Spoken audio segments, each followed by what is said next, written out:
Welcome to the world of Joe cooking. We start the magic with some gorgeous ghee.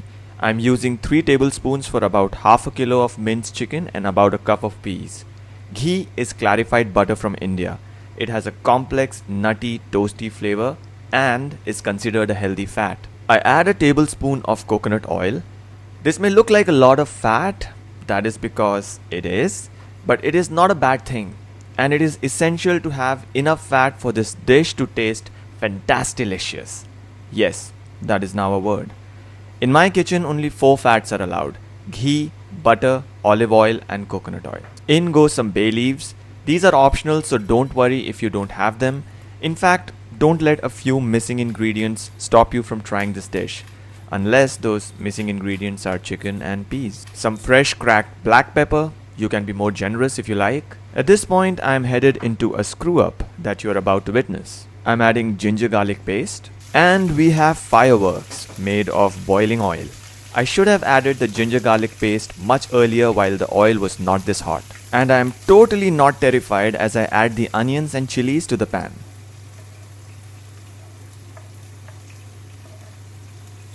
We let the onions and chilies fry in all that goodness for a while. Then I add some cumin powder.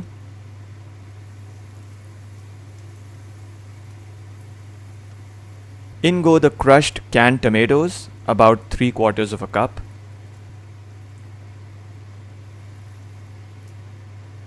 Oh, and while that cooks, Cookie Auntie, if you're watching, I know that your son went to IIT Delhi.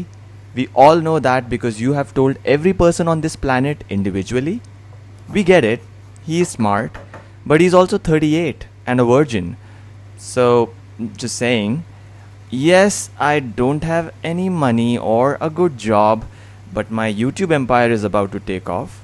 All 8 of my subscribers worship me. And I almost got laid last week.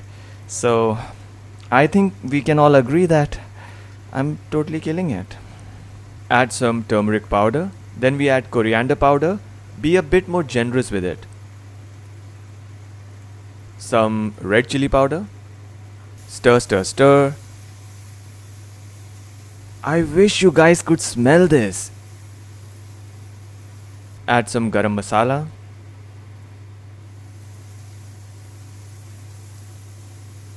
If you're interested in cooking Indian food, I would suggest having these 4 spices at home and you will be set.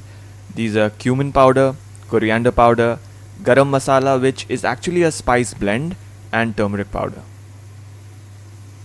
Add some salt. Salt is the only ingredient that I need to add by touch. I don't know why. I almost always get it right if I'm using my fingers to add it. Time for the yogurt to go in. 1 big dollop should be enough.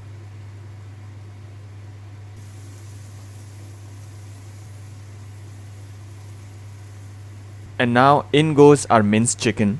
Stir it well and break down any lumps that form. The chicken will release a lot of water. The dish should not be super dry, but it should also not be watery, so we need to cook down the chicken and get rid of the excess water.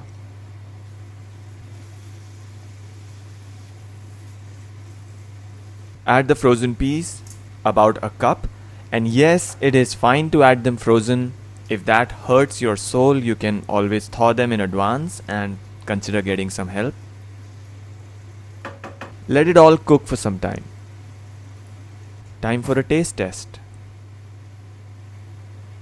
It needed just a little more chili powder. The salt is perfect. And that's it. Cook it a bit more if there is too much moisture in the pan. There you have it. Gorgeous, spicy, yummy chicken Keema Matar. This goes best with any kind of Indian bread, but also with rice.